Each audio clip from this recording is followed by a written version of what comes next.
আসসালামু আলাইকুম। কেমন আছেন সবাই? আমার চ্যানেলে স্বাগতম। কাটিমোনা আম মাশাল্লাহ বড় হয়েছে। জানি না এটা কতটুকু বড় হয়।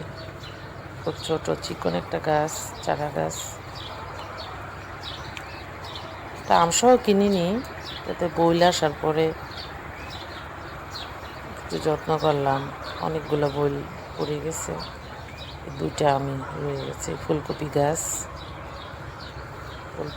গাছগুলা বেশি একটা হয়নি, অন্য জায়গায় লাগালাম, ওগুলো আবার ভালো হয়েছে। এই